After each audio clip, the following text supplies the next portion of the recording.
ahead, start admitting. Welcome, everybody, to our first future DOC talk. So we're still working on getting everybody in. It is a pleasure. My name is Dr. Michael Williams. I am so happy to have everybody here. And hopefully we'll engage in a fruitful conversation, just highlighting some of our student future docs. So welcome to our first future doc talk series. We actually need some background music and sound bites now, y'all. So that we gonna be official for the next one. So welcome everybody. Now I know we're a little bit behind schedule, so I want to go ahead and real quickly get the panelists, these distinguished individuals with just an abundance of experience and wealth to add to their insights. So they are known as the first five. They are going to be the first cohort graduating from the BSN, the DNP program from Coppin State University. So again, let's go. Let's give it up. So uh, that's right. That's right. Let me hear some noise. So without further ado, I want to introduce our speakers for the night. I'm going to start with Rashaan Ballard, and he is a Baltimore, Maryland native. Holds a Bachelor of Science in Physics from Morgan State University, a Bachelor of Science in Nursing from Coppin State University, and he comes with a wealth of clinical and leadership experience spanning across oncology, urgent care, emergency medicine, and intensive care.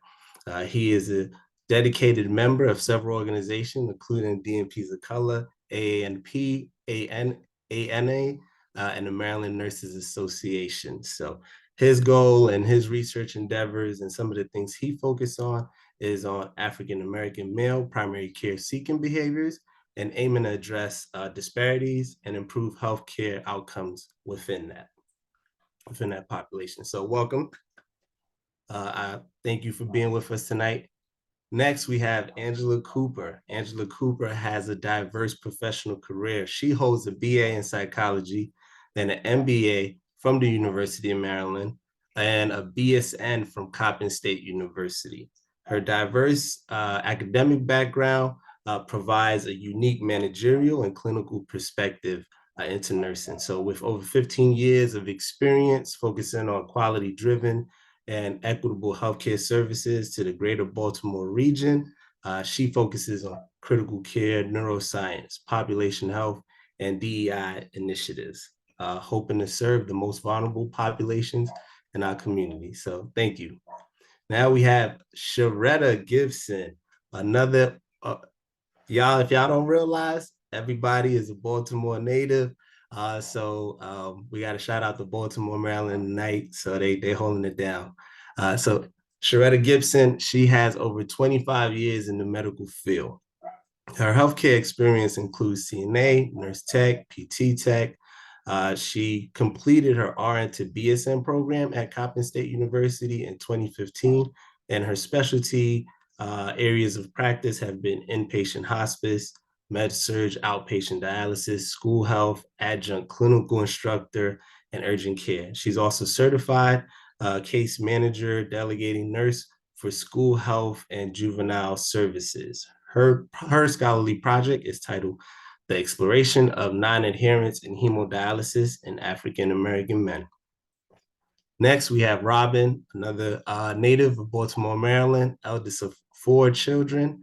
She attended and graduated from the Helene Fold School of Nursing program with honor in 2007. Her areas of expertise and practice include med-surg, where she was charged on a stroke unit, urgent care, case manager, and delegating nurse for United Cerebral Palsy, and clinical research nurse for NIH, and also currently the Director of Medical Support for Patient First, where she leads a team of 40 medical staff members.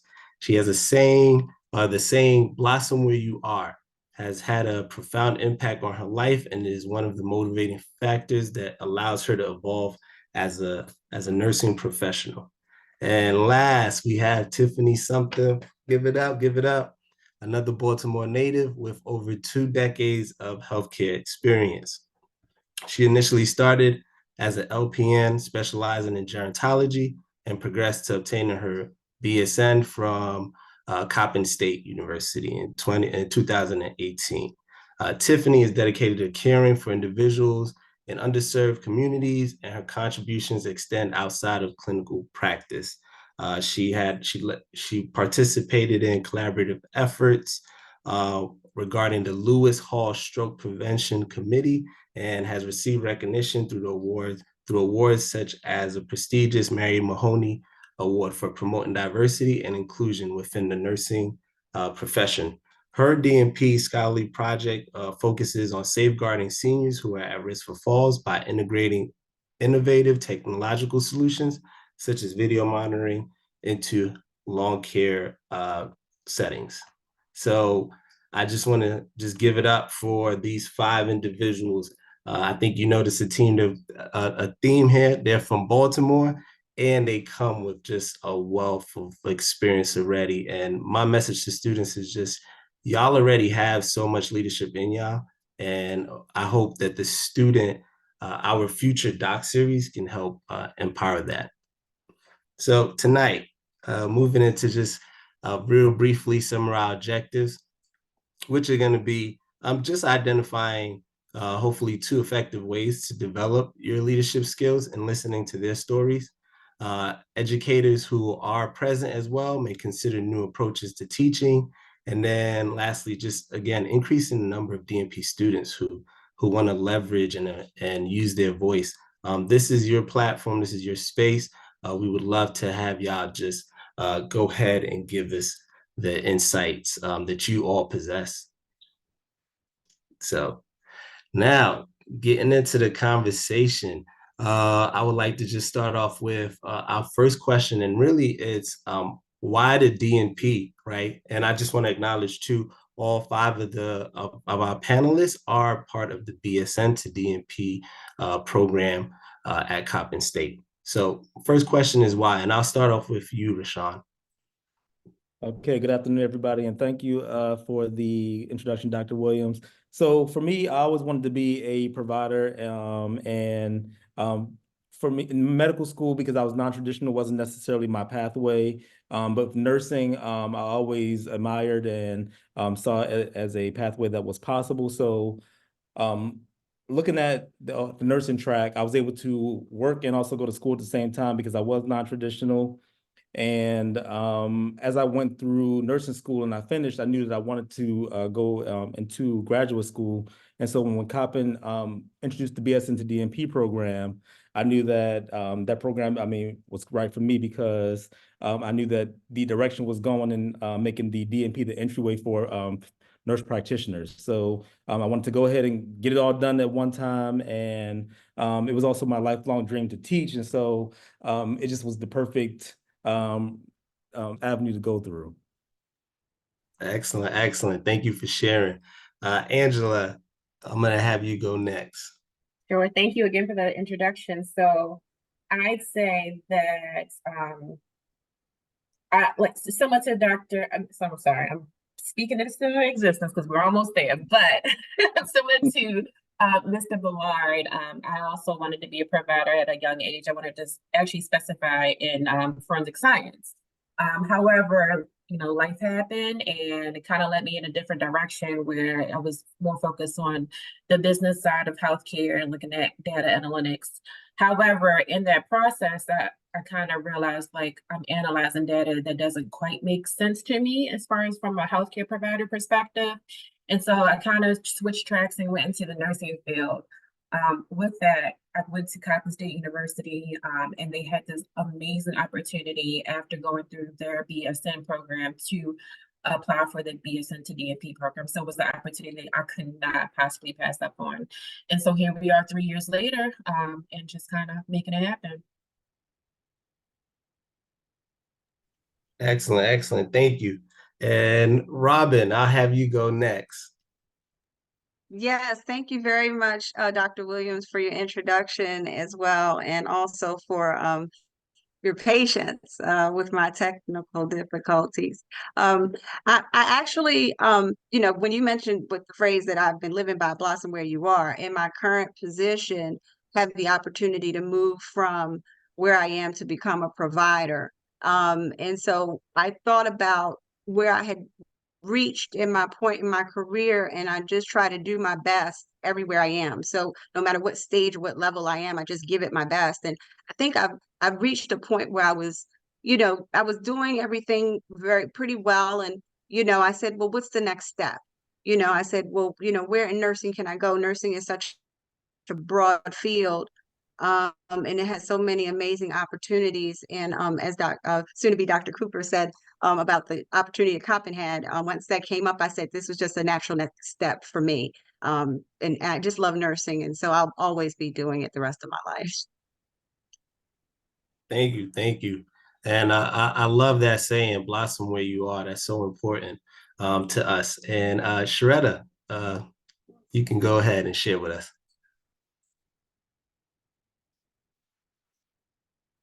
You might be Greetings, everyone. Okay, greetings, everyone. Thanks for the introduction again, Dr. Williams.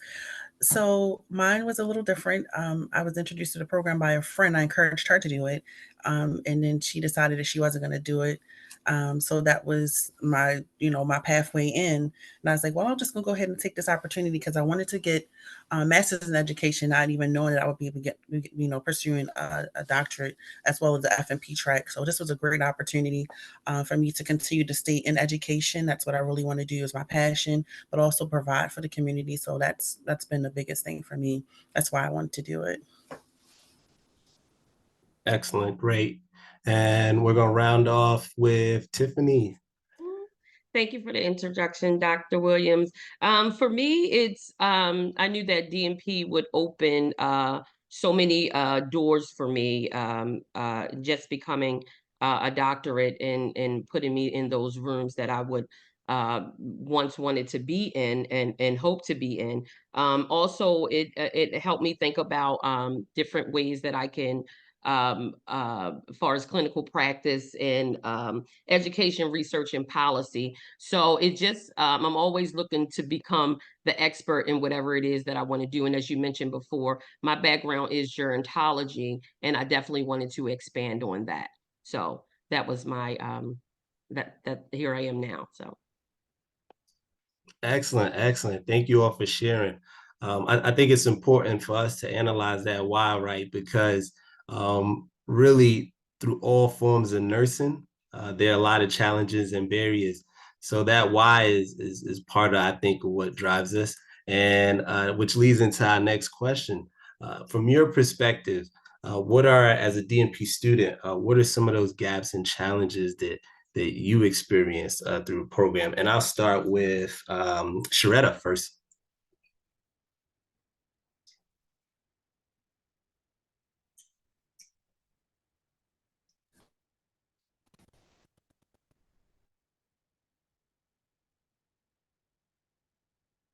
You there, Cheretta?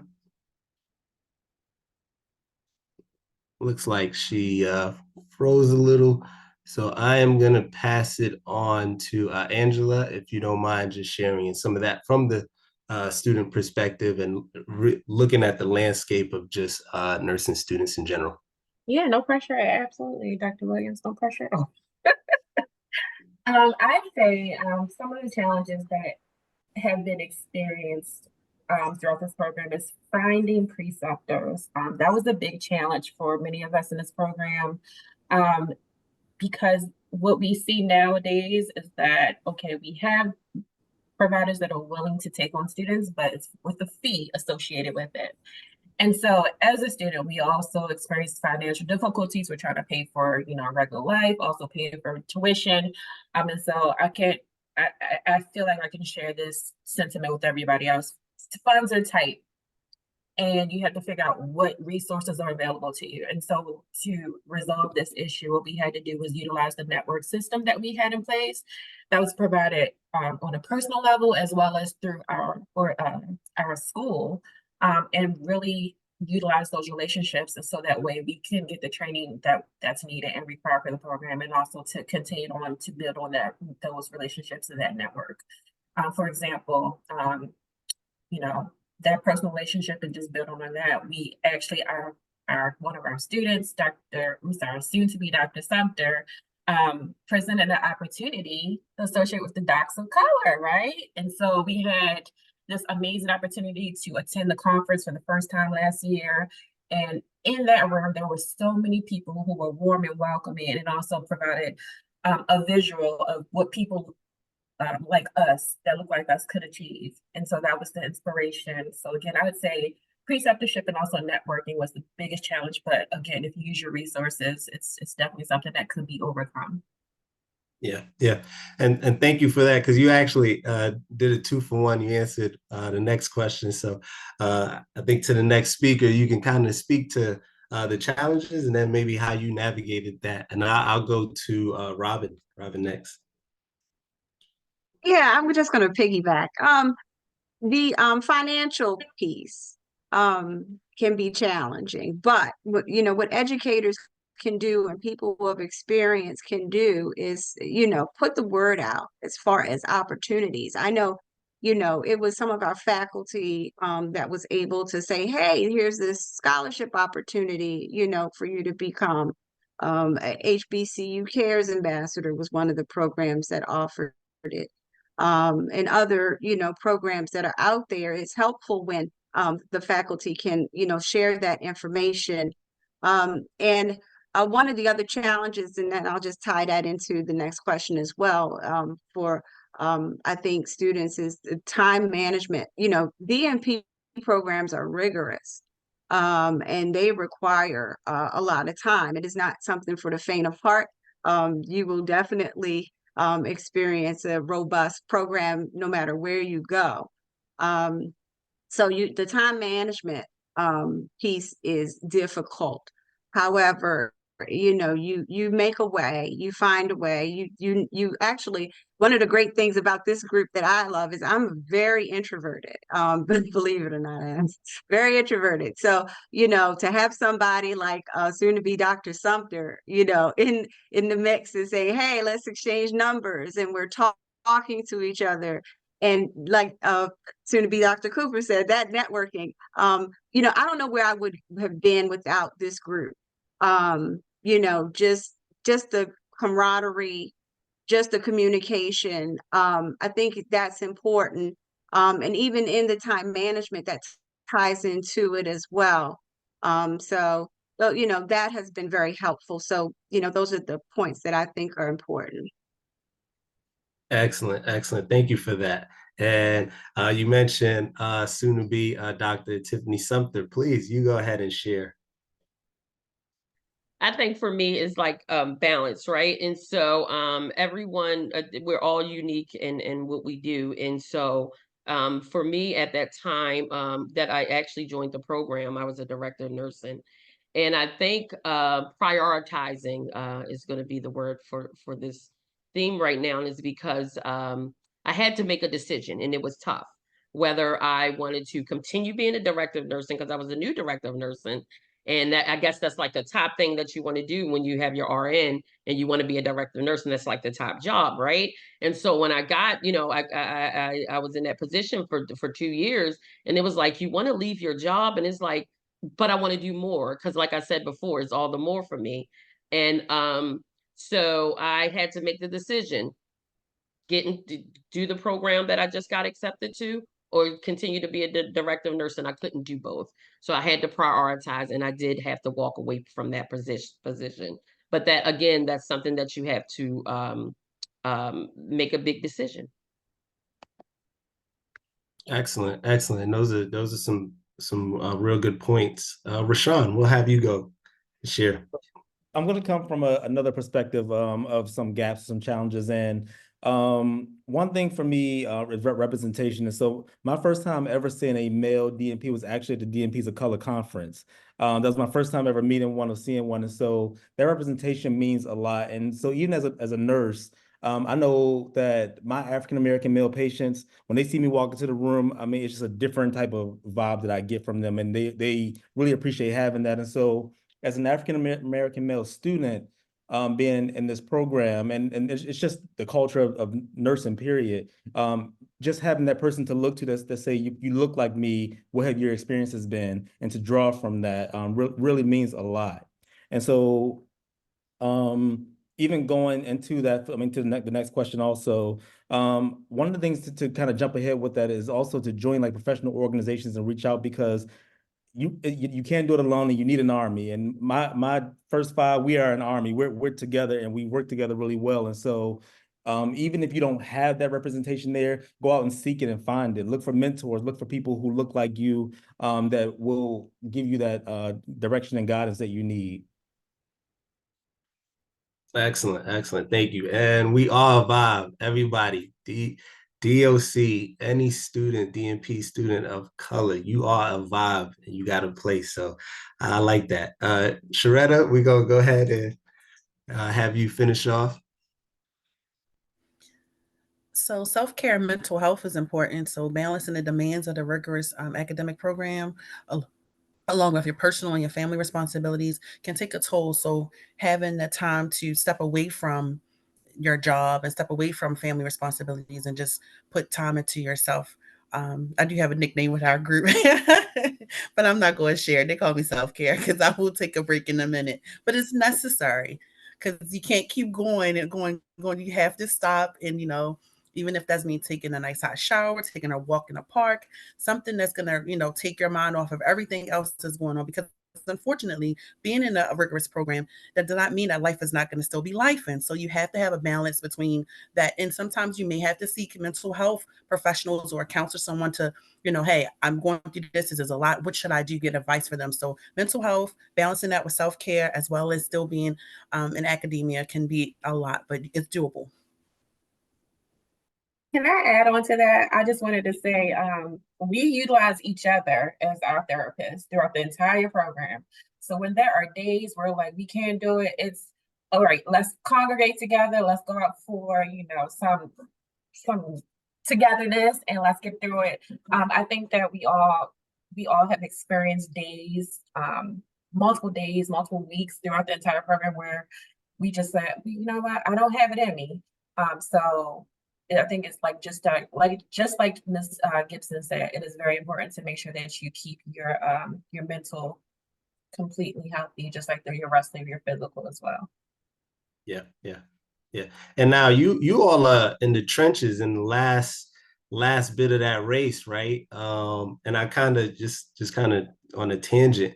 Well, I guess what are y'all doing for self-care right now? Because that scholarly writing that y'all are presenting soon is a lot. So just one thing that you're doing to self-care, whether it's coloring, painting, anime like me, what are y'all doing? And Angela, you can share. I am an avid sleeper, so I make sure I get my rest between work and school. Okay, sleep. Tiffany, what we got? What's the one thing you do? Things that make me happy. So I'm from Maryland. I love crabs. I will go and eat crabs by myself, and that's it. And I feel good. I'm better. I'm charged. I'm ready to get into it. So we got sleep. We got crabs. Eat crabs, Cheretta. Go ahead, real quick. Yeah, I'm an avid crab eater too, at least twice a week. So crabs and I play games. So those two things. Okay. Rashaan?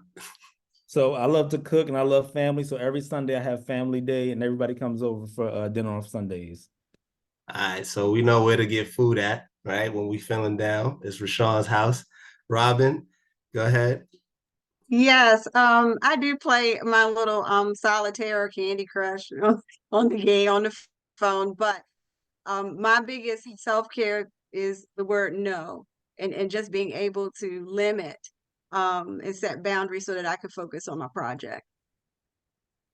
Now that is a message. Boundaries. And as an introvert, I'm pretty sure you'd be like, all right, peace out. So awesome. And let's segue into our next question. I know y'all all have a wealth of experience, and the DMP, as y'all mentioned, it's such a rigorous program. But how did y'all find y'all voice as leaders or student leaders? How did y'all manage the coursework, but then also saying I have a voice, I have a place to speak? So if we can, I think I'll have Cheretta, you can go first.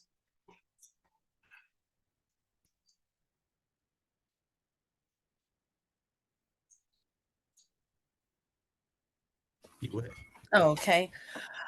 Just prioritization. That's the main important thing. Studying, even if it means like taking, I like to write down what I need to do for the day. I make my list and I check it off, try to check off as many things off my list for the day, but prioritizing the most important things. And I'll piggyback on what Robyn said, no. Sometimes you just have to say, no, I can't do that today. I can't do this week. This is most important right now. So that's you just have to do that. So prioritization is most important. Okay, excellent, excellent. And Angela, if you want to go ahead and kind of share, how'd you develop your leader voice, or what kind of steps you took? So I'd say, I mean, as I think you had mentioned earlier, bringing forth your personal experience, your background.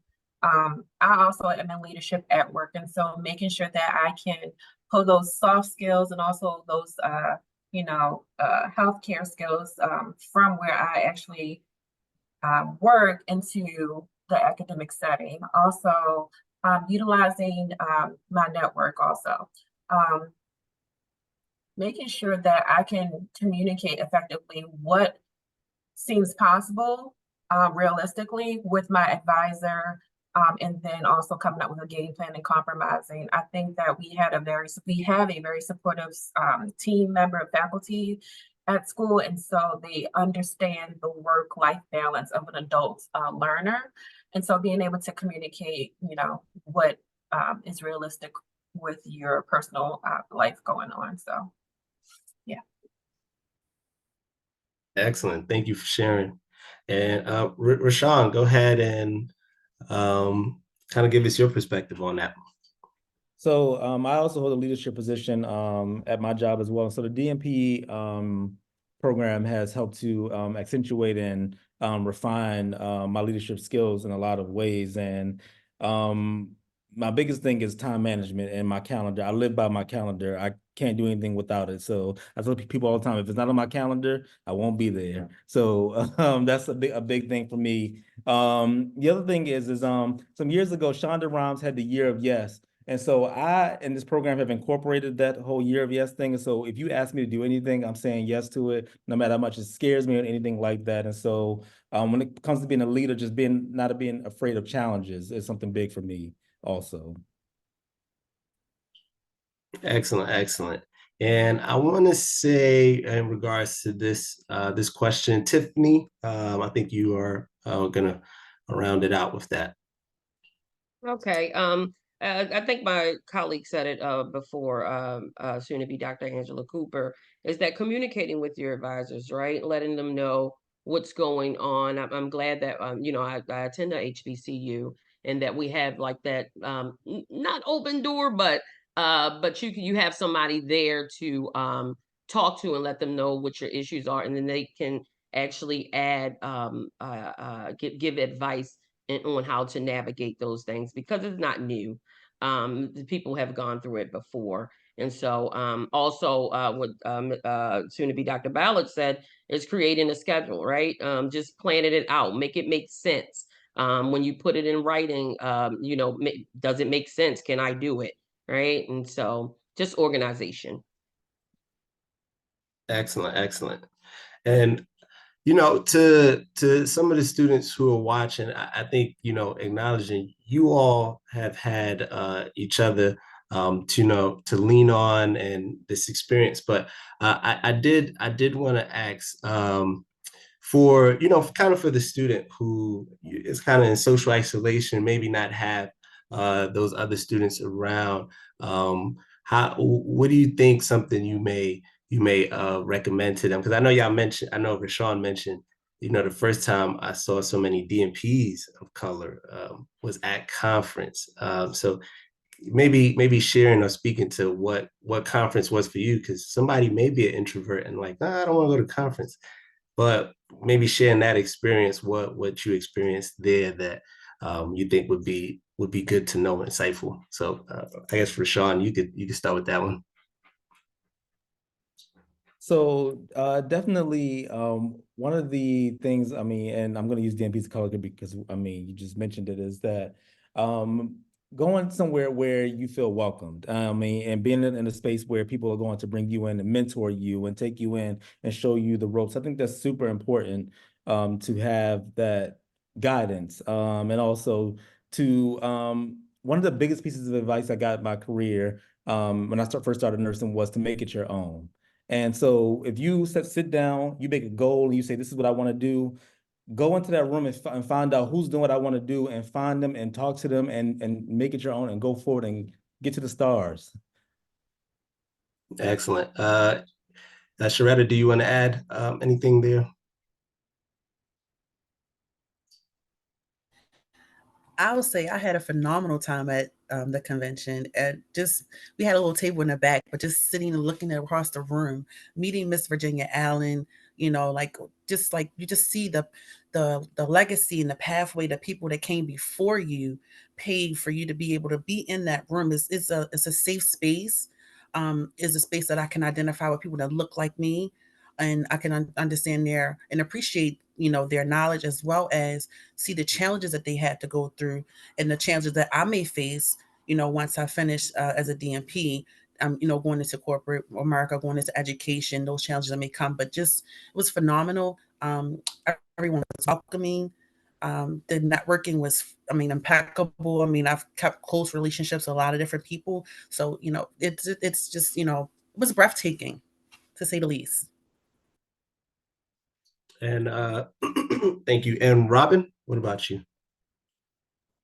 Absolutely. I was really ready to jump in there. That conference, my first opportunity to see so many DMPs of color, that was pivotal for me. I would encourage any student to attend the conferences for that camaraderie and support.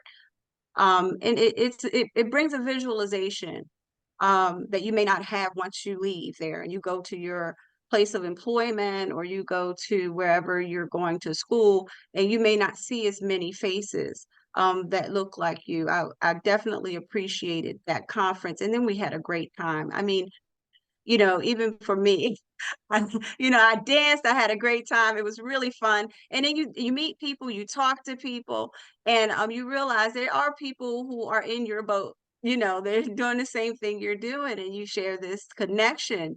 And so that helps to bring out you know, some of the isolation that you may feel. So I definitely encourage that.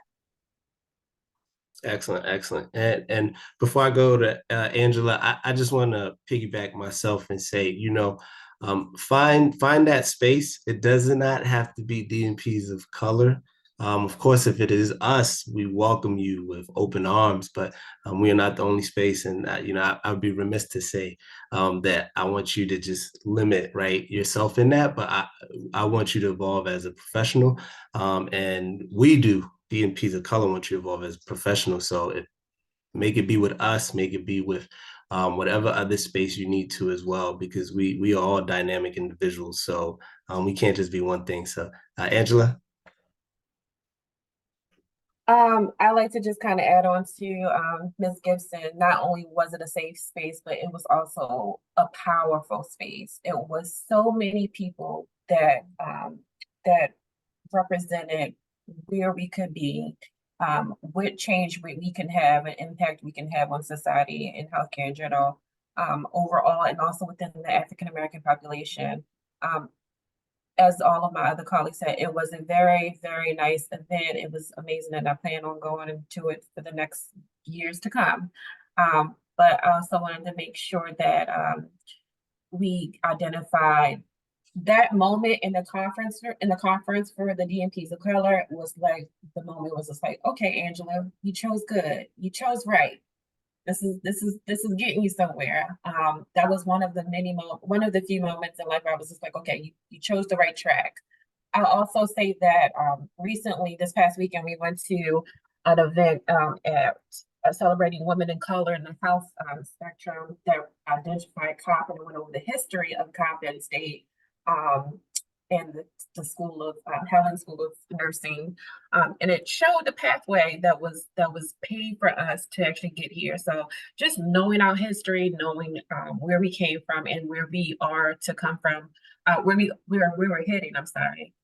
And understanding that many of the challenges that these pioneers experience are also being experienced currently, and so we need to make sure that we overcome them by showing up, and showing that we are competent and remarkable in any way that we can.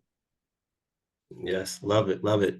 And finishing off, future DOC, Tiffiny. All right, so I echo all my colleagues in saying that DMPs of Color was awesome.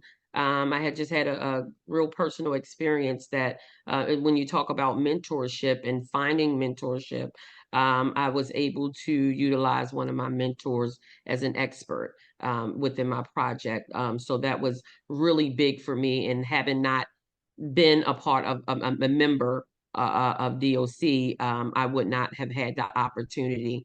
So just also just plugging into all these, like you said earlier, all of these collaborative efforts, especially, you got Black Nurses Rock and things of that nature, just trying to get the information, and you never know who's there. I remember at DOC I met somebody that was from Barbados. I was like, wow,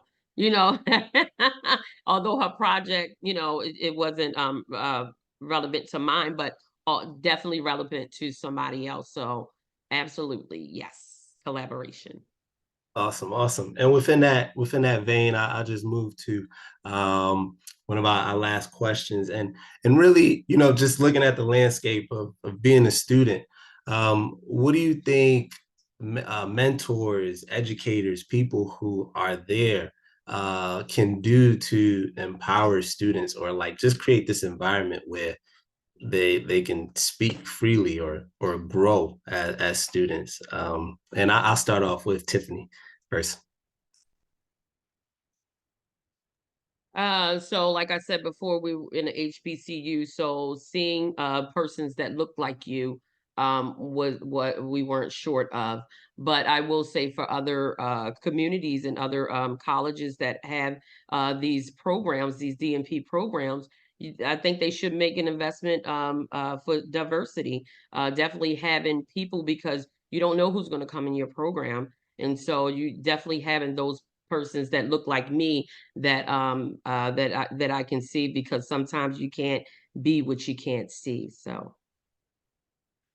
And excellent. Cheretta, if you want to share. Absolutely.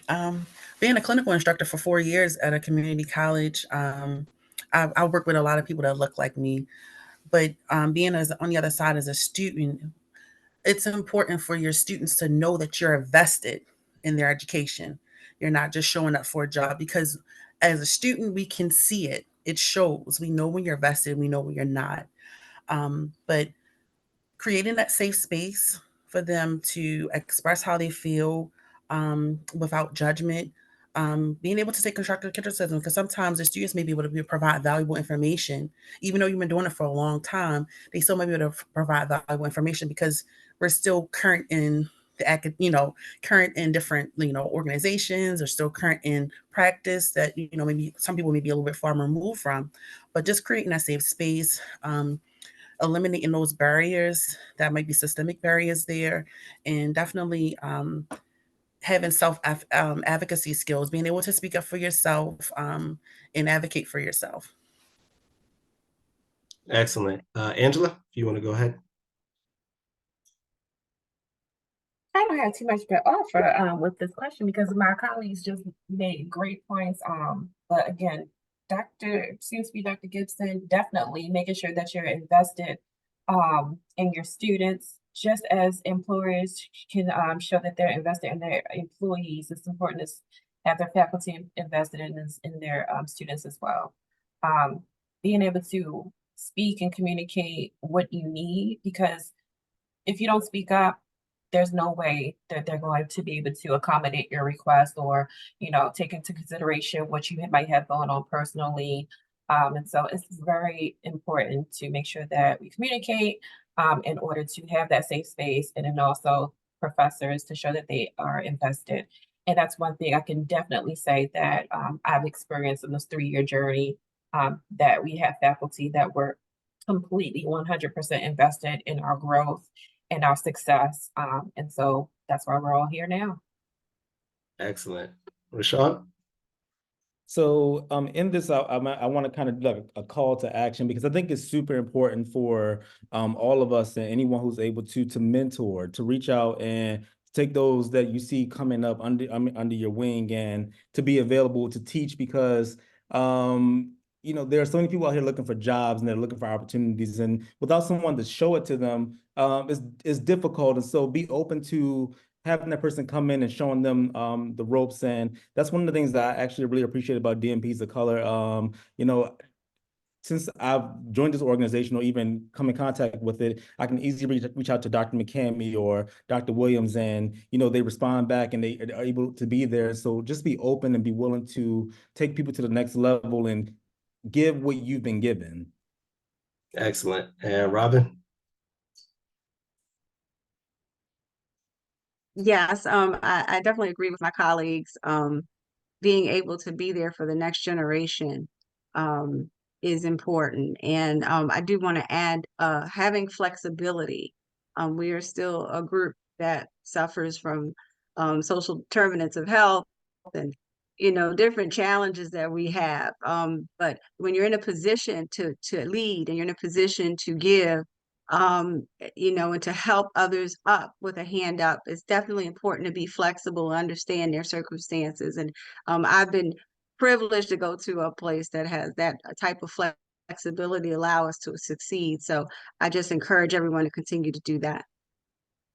Excellent, excellent. And with the sake of time, I want to wrap things up and open the floor up for questions, but I just want to briefly hit on 3 takeaways that I think are important today is knowing that why, because the DMP rigor is going to be the DMP rigor.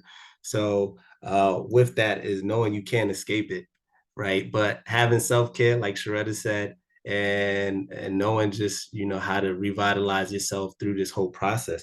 And lastly, the last point that I heard that stuck out to me is bringing yourself to these spaces, because you are innovation in that. So with just that wrap up, I want to open the floor up with any questions students, educators may have or anything like that. I'm Dr. McCamey. I'm really excited to have the live first 5 on the DMPs of Color stage. Really excited that you all accepted our invitation. Highly recommended, suggested invitation that you accept. I do have a question for you all. So I'm curious to hear each of you all's scholarly projects. And if you all have your defense dates, would love to share that to hear so we can take note if we're able to attend. Go ahead, Robyn, we'll start with you. Okay, yes, my scholarly project is about micronutrient education in pregnancy. I do not have a defense date yet, but I'm looking forward to it coming up very soon. Excellent, excellent. Rashaan?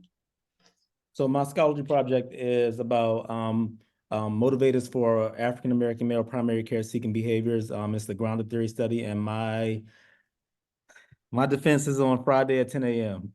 Hey, let's get it. I'll be there. I'll be there. I will post it in the Glue Up app for DMPs of Color. Excellent, excellent. Cheretta, if you don't mind going next. Yes, in short, my DNP Scholarly Project is about the non-adherence to African American men with hemodialysis. I do not have a defense date as of yet. And Angela, excellent. So my DNP Scholarly Project is titled The Development and Implementation of a Web-Based Resource Focused on the Self-Care Hypertension Management. I too am defending this Friday at 1 o'clock. So the nerves are getting me right now. But ready to get this over with. Yes. We got you. You know, we're going to be in the building supporting. So Tiffany? My DNP Scholarly Project is the development of a comprehensive plan to integrate video monitoring into the long-term care setting. I do not have a defense date yet, but soon come. Excellent, excellent, excellent. And of course, you know, you all have some amazing projects, and we know there's other students in here who are working on their work. We want to publish. Y'all need to be heard. So that's my little slide into the publishing piece. Any other questions anyone has in the group, they can either put in the chat or just unmute themselves.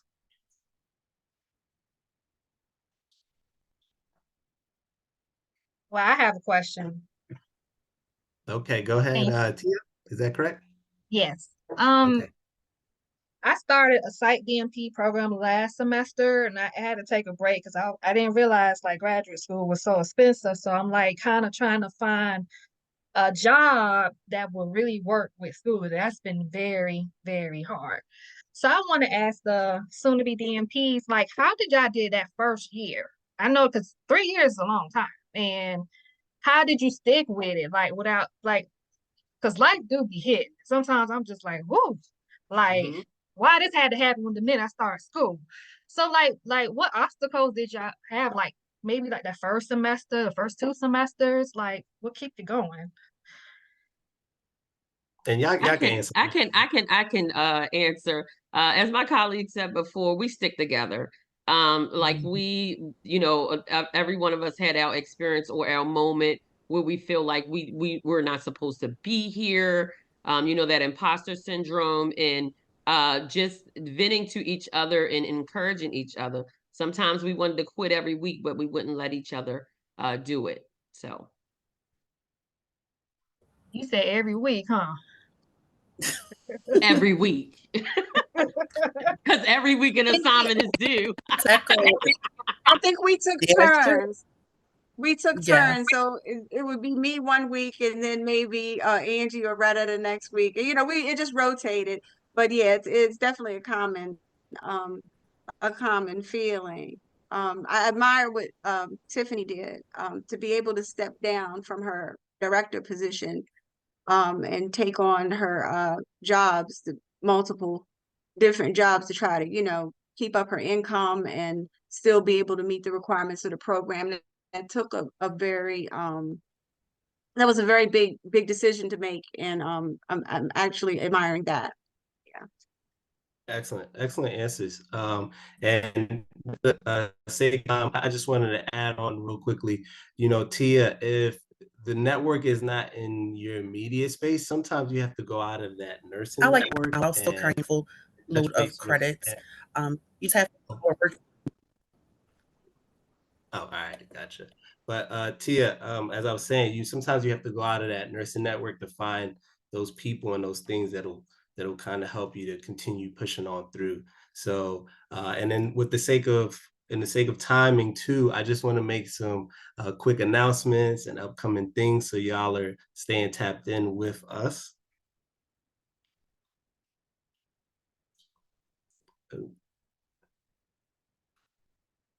Let's see here.